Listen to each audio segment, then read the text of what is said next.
अस्सलाम वालेकुम नाज़रीन, कैच अप क्रिकेट के साथ तौसीफ, हमारे साथ डॉक्टर हफीज़ अमान साहब मौजूद हैं कनाडा से। आज हम बात करेंगे बाबर आजम और Mohammad Rizwan Harvard business school जा रहे हैं, हार्वर्ड यूनिवर्सिटी जो बहुत मशहूर दुनिया की यूनिवर्सिटी है जो अमेरिका में। तो डॉक्टर साहब वो जो प्रोग्राम अटेंड कर रहे हैं 4 दिन का है, the business of entertainment, media and sports.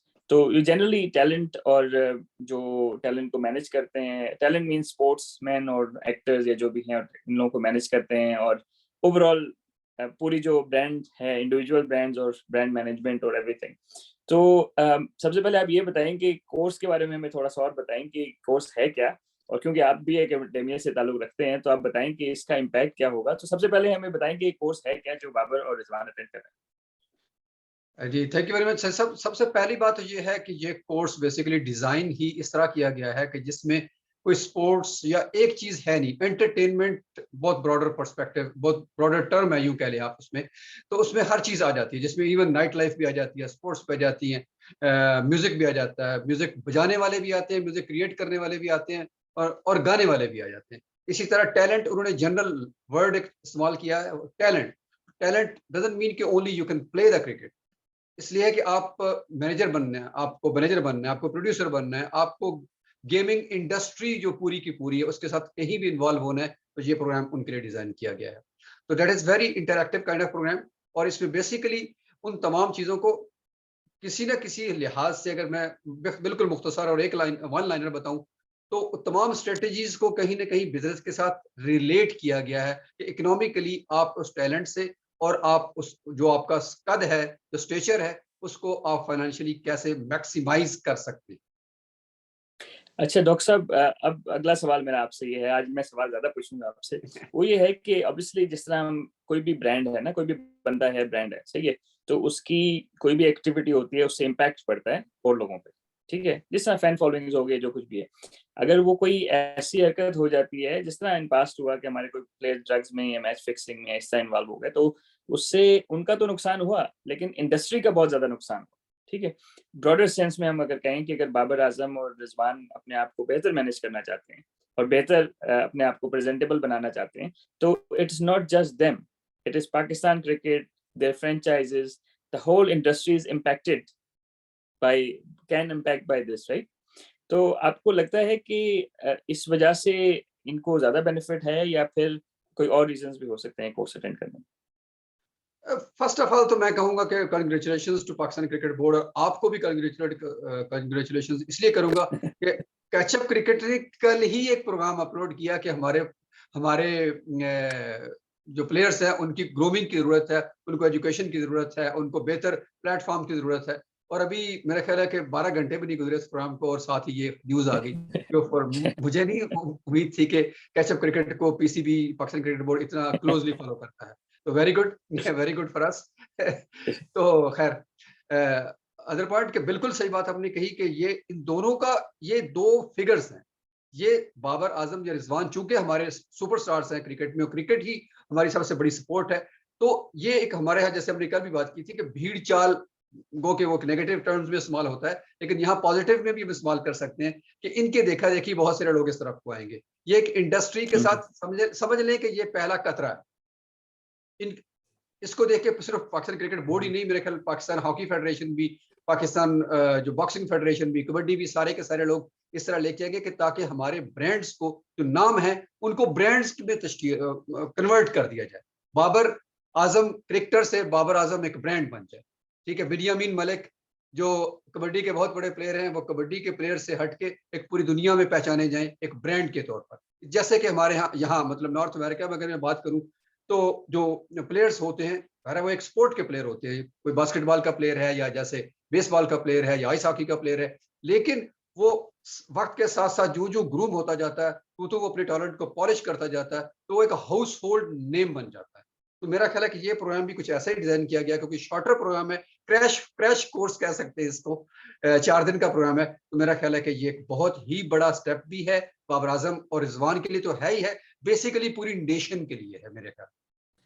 अच्छा डॉक्टर साहब, उसमें मेरा थोड़ा बहुत क्योंकि स्पोर्ट्स मैनेजमेंट का मेरा अपना भी काम है, बिजनेस का और सब कुछ, तो मेरा लेन देन मतलब बातचीत होती रहती है। तो 4-5 साल पहले ये मोहम्मद रिजवान के जो एजेंट हैं तलहा, जो साया कॉर्पोरेशन चलाते हैं, वो खुद फुल ब्राइट स्कॉलर हैं, यानी कि स्कॉलरशिप पे अमेरिका गए हुए थे और पढ़ के आए हैं मेरे ख्याल है। तो अब ऑब्वियसली ये इनिशिएटिव तो उन्होंने लिया ना, कि क्योंकि वो दोनों के मेंटोर भी हैं और मैनेजर भी। तो इसी तरह अगर 12-13 साल पहले हम देखें तो हमारे कुछ प्लेयर्स से उनके एजेंट ने एक और इनिशिएटिव लिया, ठीक है? और वो हमने बहुत भुगता पाकिस्तान में। I am talking about Salman Butt and these guys, right? जी आई जी am not talking about other things, लेकिन उनका agent was one of the reasons they got into what they got into. तो या सवाल मेरा आपसे ये है कि obviously players are open to opt for agents, whoever they opt for, right? तो आपको क्या लगता है कि इसमें भी पीसीबी का थोड़ा इनपुट अब होना चाहिए? क्योंकि दो एजेंट्स, टू डिफरेंट स्टोरीज।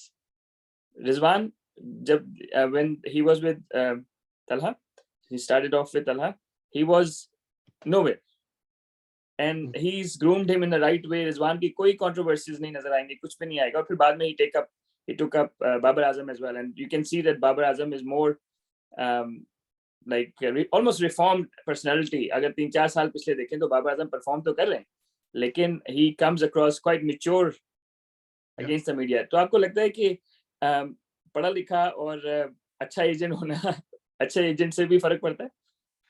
100% जैसे एक अच्छे टीचर से फर्क पड़ता है, आम स्कूल में बैठ के भी एक टीचर को एक एक किसी भी टीचर का एक फिक्रा, किसी भी मेंटोर का एक सेंटेंस आपको कहीं से कहीं ले जाता है। वो किसी की स्टेट ऑफ माइंड चेंज कर सकता है, पूरी जिंदगी उसकी चेंज कर सकता है। Go for that. मुझे आज भी याद है, यहाँ एक सेमीफाइनल हो रहा था, तो वो बुरी तरह सेमीफाइनल टीम हार रही थी, दो प्रोविंसेस का यहाँ हमारे कनाडा में मैच हो रहा था। तो सिर्फ उसके कैप्टन ने मिडिल में आके जोर से चिल्ला के ये कहा कि guys, this is not only a match, this is a semifinal, you have to make it, that's it.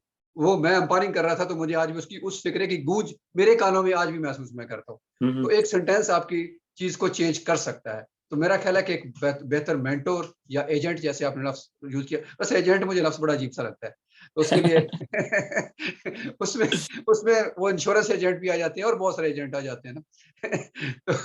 तो बहरहाल अगर उसको मेंटोर कह लें तो ज्यादा बेहतर रहेगा।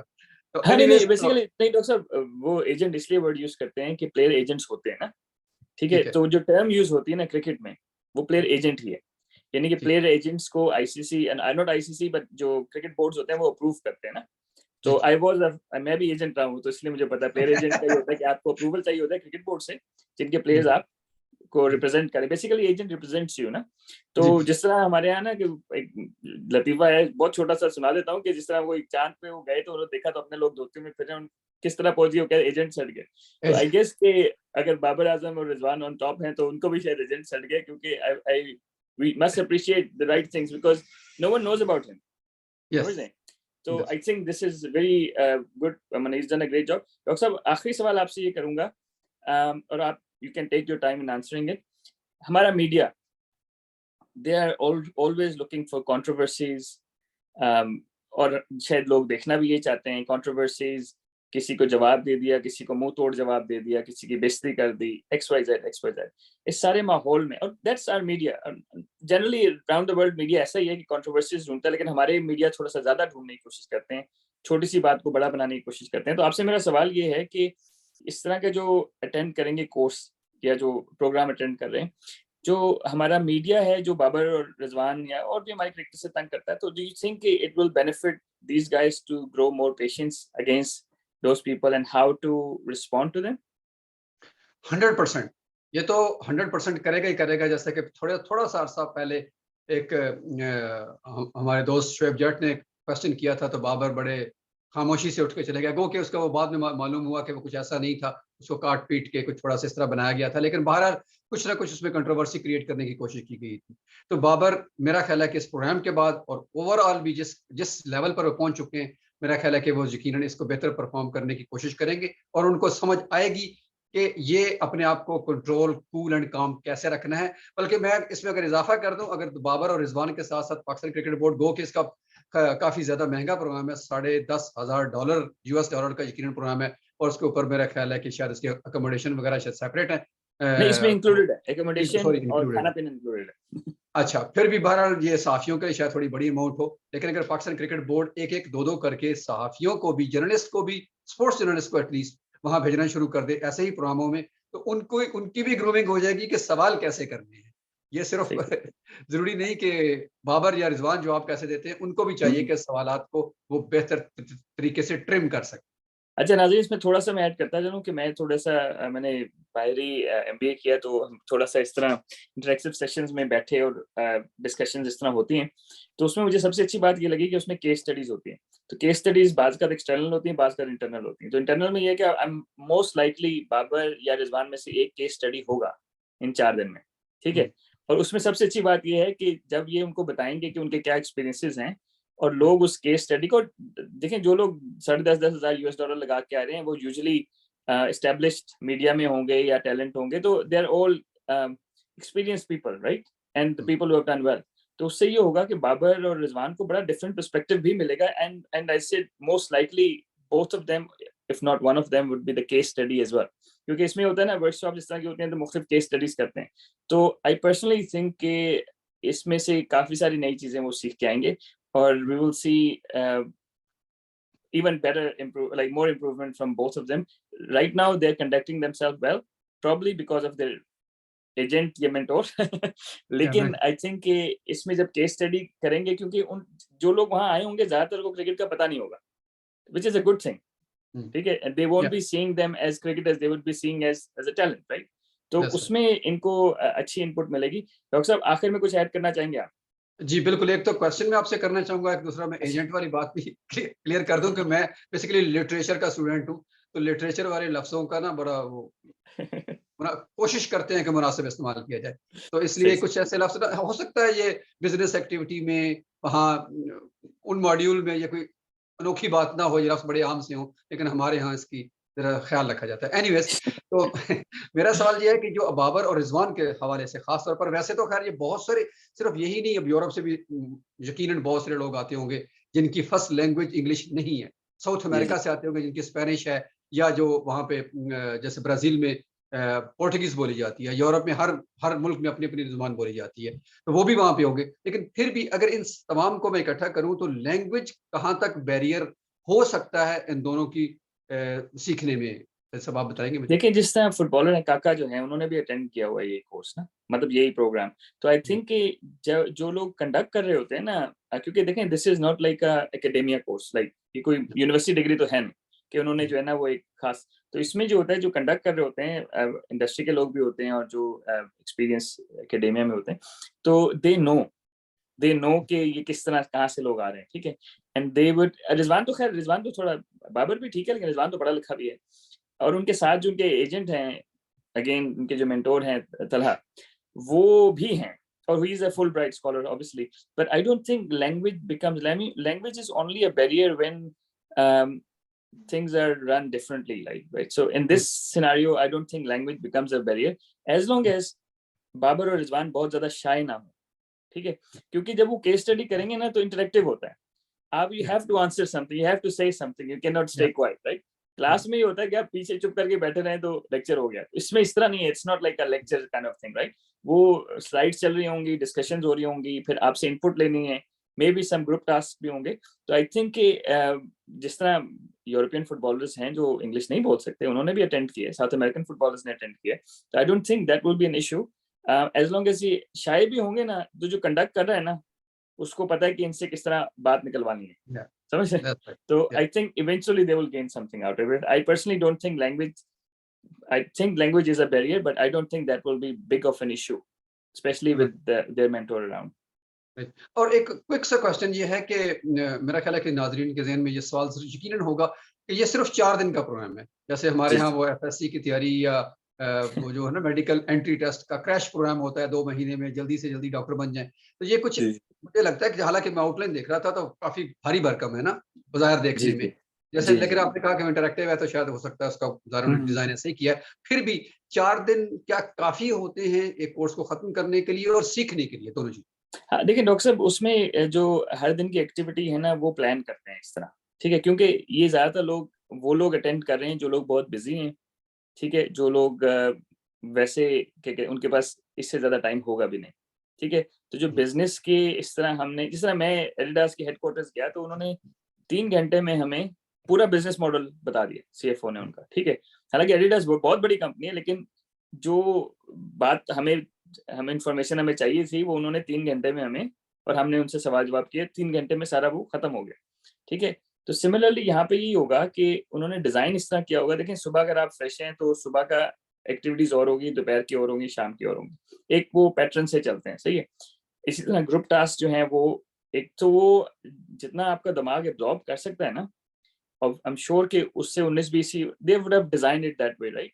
क्योंकि इट्स अ सक्सेसफुल कोर्स, क्योंकि इस कोर्स में थोड़े अर्से पहले ही उन्होंने कहा कि हम और इनटेक नहीं ले रहे, विच मीन्स कि उनका जो एक जो ऑप्टिमम नंबर है वो उनको मिल गया।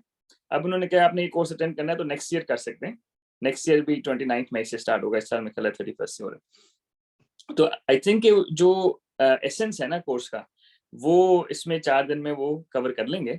और एंड इट्स लाइक जो लोग कर रहे हैं वो लोग वैसे भी बिजी होंगे, तो I don't think they want to attend anything longer, लेकिन इट्स अ गुड स्टार्ट मेरे ख्याल में, बेहतरीन स्टार्ट।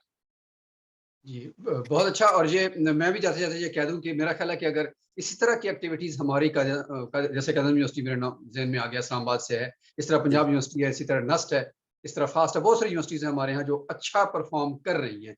मेरा ख्याल है कि उनको भी ऐसे इनिशिएटिव लेने चाहिए। वहाँ हमारे यहाँ अभी भी स्पोर्ट्स इंडस्ट्री को एज ए इंडस्ट्री नहीं दिया जाता, तो सब कुछ इत्तफाकात से चल रहा है। तो मेरा ख्याल है यूनिवर्सिटी और Pakistan cricket board, hockey federation, all sports bodies जितनी भी हैं, उनको और यूनिवर्सिटीज को इंटरेक्शन आपस में बढ़ाना चाहिए, कोलैबोरेशन बढ़ाना चाहिए, और इस तरह के बेशुमार प्रोग्राम्स करने चाहिए। वहां से ग्रूम होकर लड़के यहाँ तक पहुंचेंगे तो उनका कॉन्फिडेंस लेवल और बेहतर होगा।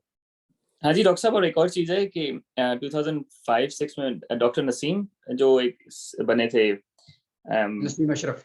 नसीम अशरफ साहब, हाँ जी बिल्कुल, डॉक्टर नसीम अशरफ साहब, तो उन्होंने ये किया था मेरे ख्याल, उन्होंने या उससे पहले जो जनरल साहब थे उनमें से एक ने ये किया था कि जो हमारे अंडर 19 के बच्चे थे ना, उनको नमल से इंग्लिश के कोर्स कराया था।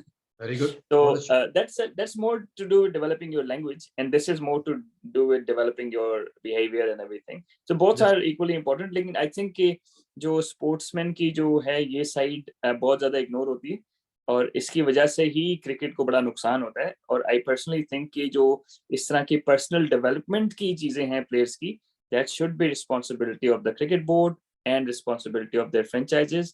And I really hope कि this is a starting point. और इंशाल्लाह क्या कहते हैं, हम खुद डिजाइन कर सकते हैं इस तरह के प्रोग्राम पाकिस्तान में भी, लेकिन it's good for them to go in an environment where no one knows them, और people are seeing them as talent rather than कि यार बाबर आजम आ गया या world number player. They don't care about it because they are all equally, all the participants are like well established people. तो चलिए नाज़रीन, हम एपिसोड बहुत छोटी करना चाह रहे थे, लेकिन ये बातें भी बड़ी ज़रूरी थी, क्योंकि ऑब्वियसली हमारा कैचअप क्रिकेट का मोटिव ये है कि हम आपको जितनी इन्फॉर्मेशन पहुंचा सकते हैं पहुंचाएं। और डॉक्टर साहब एकेडेमिया से तो हमने कहा डॉक्टर साहब से जो है ना वो सवाल पूछे, और डॉक्टर साहब इसको, और फिर डॉक्टर साहब ने मेरे से भी सवाल पूछ लिए। मैं तो खैर एकेडेमिया का बंदा नहीं हूँ, लेकिन I try to answer them. तो होपफुली आपको इससे कुछ इन्फॉर्मेशन ऐसी मिली होगी जो आपके लिए मुफीद होगी। हमारा चैनल अगर आप सब्सक्राइब नहीं किया तो जरूर कर लें, और क्या कहते हैं, कभी कभी जो वीडियो पसंद आए शेयर कर लिया करें, उससे हमारी ऑर्गेनिक रीच थोड़ी सी बढ़ जाती है। तो इंशाल्लाह हम एपिसोड बनाते रहेंगे। डॉक्टर साहब कुछ ऐड करना चाहेंगे खुदा हाफिज़ से पहले? जी बस, thank you very much. Thank you so much. इंशाल्लाह जल्दी एक और एपिसोड के साथ हाजिर होंगे। अपना ख्याल रखिएगा। अस्सलाम वालेकुम।